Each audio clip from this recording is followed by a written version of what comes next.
Hey there, it is my day 8 of NaNoWriMo. I am writing about connecting our homes and our souls.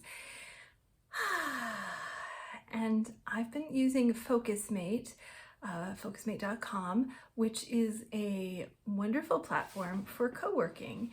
And you sign up for 50-minute or 25-minute sessions. I am not sponsored. I don't have enough subscribers to be sponsors anyway yet, but it's just an amazing platform for helping people get stuff done and not feel so alone.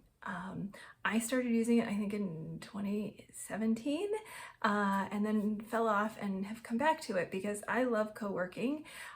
In my Facebook group, Haven of My Enlightenment, please feel free to join if you feel so called.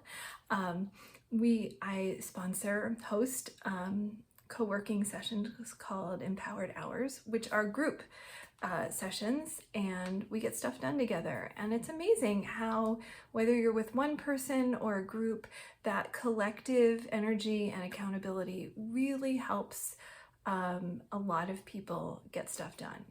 I like to think of it as adult supervision. We usually work with muted with the camera on. Although some people, come and go and do all kinds of things. It's really very awesome. And so one of my first working sessions today was with somebody who was talking about gender roles with non-heterosexual couples especially in the kitchen. And we just got to talking about how crushing the patriarchal way of taking care of our homes has become.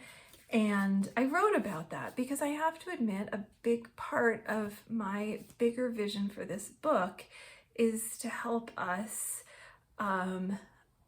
anyone who has felt crushed by the patriarchal norms of keeping a home and not feeling partnership in your home if you share it with another grown-up or grown-ups. And I feel like so much of the magic that we can feel in connecting with our home and it being a haven, of it being a sacred space, of it being a place for healing, for a creative medium, of it being the potential of it being a tool for transformation and manifesting. Our homes just are so powerful and are so influential in our lives. And so part of my work is just in helping people release some of the resentment, the shackles of chains of feeling imprisoned by their homes and the care that it requires and of those in our home, and finding a new way of being in relationship with our home in an enlightened way. And so I wrote about that. And then I was really starting to feel a little sad. So I have the farthest I've gotten to planning the book out. It's all stuff I've been doing for years. I started doing this work 25 years ago. How am I old enough to say that? I don't feel it. And, oh, excuse me. And then I thought, oh, look, vision boards, dream boards. I'll start writing about that. And I love them. Some people say they don't work. I think they're a beautiful exercise, even just in freeing our creative muscles. Some of the ways that I like to do it, just flipping through magazines and cutting out pictures and words. To me, I need to be specific, so I usually don't find exactly what I want. But what I do love to do is to go through and just go like, what might the universe want me to have? Like, show me what's possible. Show me, and I just pick out things like, oh, well, that's lovely, and that's lovely, and that's lovely. And it's funny, I made one of those about being a single mom, and when I wasn't, and life was kind of hard during COVID. And I put a set of silverware on it, just randomly. I thought it was beautiful. I own a set of it. Now, I can tell you, most likely that set I put on was a very expensive pair, and I have the Amazon knockoff, but it still brings me a lot of joy. I don't need to spend probably $200 for a place setting when I can get it a tenth of that for the entire setting. So, but it's holding up much better than I expected. Yeah, so probably no surprise. You're wondering, it's that kind of has that rainbow finish to it. Love that. Okay, just in case you're not quite sure what I'm talking about when I say vision board or dream board, that is, and you haven't figured it out yet, that is a way of putting your dreams and your visions and your goals into a visual collage, basically.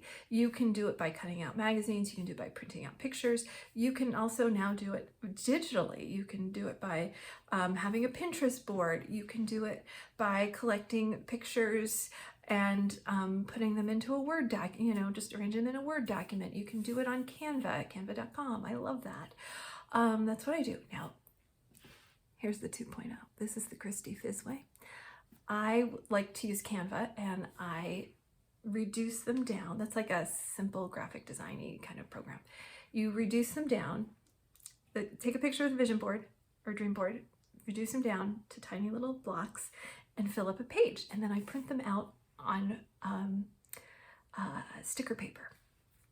I have a Cricut machine which cuts them, but you can cut them, and I stick them on planners. I put them in eye points, like inside cabinet doors. I put them, sometimes I hide them like on the top of doors and under drawers and things like that. I really load up my kitchen because that's where I was having a lot of resentments before. Patriarchal situation a little bit more here. So the reason I do that is, here's the magic also of vision boards. I'm often talking about how our brains are affected by our environments, that our brains remember everything. What we think we don't notice anymore has gone from being a conscious thought to a subconscious thought. So we have this over and over and over again, and your brain remembers everything. It might not consciously remember everything, but it does. So it's storing it. So every time like I open the bathroom door, I have that vision board on the top of the door in a tiny little sticker, and I'm remembering it. And every time I pull out the drawers, I'm remembering it.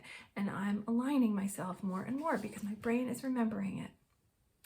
So vision boards can be very personal.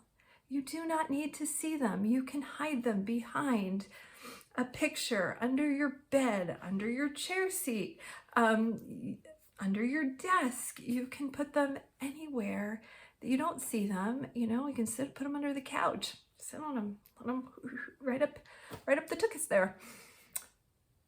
So I love that for them. I love that. I need to do more, and you don't even have to. You can draw your own pictures, and I'm excited to share more about what I'm doing in the book. But oh, I'm just so excited. I'm really enjoying it. And let's see, I got up to, how many pages did I get today? Oh my gosh, what did it say? I think I got to 11,000. I think I'm up to 11,000. I'm a little under, and I really wanted to get to, ideally, if I'm on track. But we have these ebbs and flows, and today was a full moon eclipse, so there's that energy. I didn't sleep well through the night, and now we have another tropical storm hurricane that's coming. I live in Florida, so we had Hurricane Ian a little over a month ago. And another thing I talk about, and this is especially one of the things I love working with clients, is energy flows in a much more easy way for most people, clockwise. Hurricanes go counterclockwise. So we're starting to get some bands of this tropical storm, and the energy right now is is going counterclockwise. So that's very disorienting. Like, just notice how grocery stores, I'm not making this up, grocery stores know this, right? Big box stores know this. Most grocery stores are designed for you to go counterclockwise because they want you to get disoriented and feel a little foggy and wander and not be as focused on your list of what you want.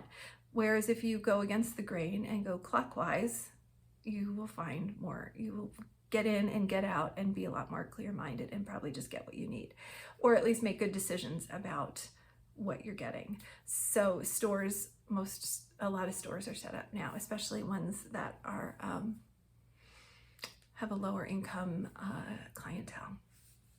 Very interesting stuff. So I noticed after Hurricane Ian, that sat for like 8 hours of, you know, counterclockwise. We have days of this energy going counterclockwise, which means also you would think the storm would be, the wind would be coming from the southwest as it moves up the Gulf of Mexico, but actually the wind was coming from the northeast, and that's how I ended up with 2 trees down in the back. One still have a hole in my roof over my garage. Yeah, takes a while. Waitlist insurance. So anyway, yeah, I'm feeling, it just wasn't flowing as well today. And I think that between full moon eclipse and this counterclockwise energy starting to flow again, we had a nice band of rain this afternoon already. I think it throws things off. So that's what I've got to share. Just so many goodies. I'm doing this every day this month, and please keep coming back. If you're watching the video and you'd like to subscribe, that would be awesome. That would really help. I appreciate it. But if not, that's cool too. You know, thanks for coming. All right. Mwah!